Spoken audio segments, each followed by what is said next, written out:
குறள் 291. வாய்மை எனப்படுவ தியாதெனின் யாதொன்றன் தீமை இல்லாத சொலல். விளக்க உரை. பிறருக்கு எள்முனையளவு தீமையும் ஏற்படாத ஒரு சொல்லைச் சொல்வதுதான் வாய்மை எனப்படும். குறள் 292. பொய்மையும் வாய்மை எடுத்த புரைதீர்ந்த நன்மை பயக்கும் எனின். விளக்க உரை. குற்றமற்ற நன்மையை விளைவிக்க கூடுமானால் பொய்யான சொல்லுங்கூட வாய்மை என்று கூறத்தக்க இடத்தை பெற்றுவிடும். குறள் 293. தன்னெஞ் சரிவது பொய்யற்க பொய்த்த பின் தன்னெஞ்சே தன்னைச் சுடும். விளக்க உரை. மனச்சாட்சிக்கு எதிராக பொய் சொல்லக்கூடாது, அப்படிச் சொன்னால் சொன்னவரின் மனமே அவரை தண்டிக்கும். குறள் 294. உள்ளத்தாற் பொய்யா தொழுகின் உலகத்தார் உள்ளத்துள் எல்லாம் உளன்.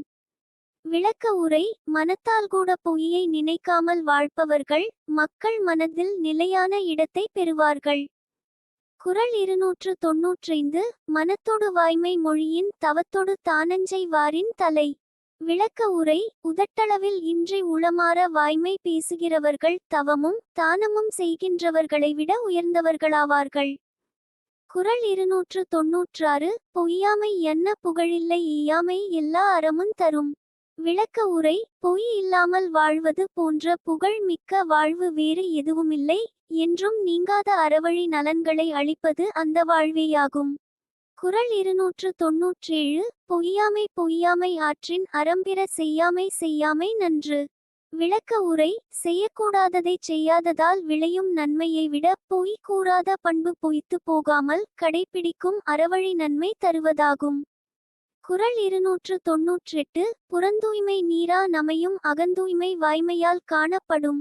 விளக்க உரை. நீரில் குளிப்பதால் உடலின் அழுக்கு மட்டுமே நீங்கும், மனம் அழுக்குப்படாமல் தூய்மையுடன் விளங்கிட சொல்லிலும் செயலிலும் வாய்மை வேண்டும். குறள் 299. எல்லா விளக்கும் விளக்கல்ல சான்றோர்க்கு பொய்யா விளக்கே விளக்கு. விளக்க உரை. புறத்தின் இருளை போக்கும் விளக்குகளை விட அகத்தின் இருளை போக்கும் பொய்யாமை எனும் விளக்கே ஒருவனை உயர்ந்தோன் எனக் காட்டும் ஒளிமிக்க விளக்காகும். குறள் 300. யாமையா கண்டவற்றுள் இல்லை எனைத் தோன்றும் வாய்மையின் நல்ல பிற.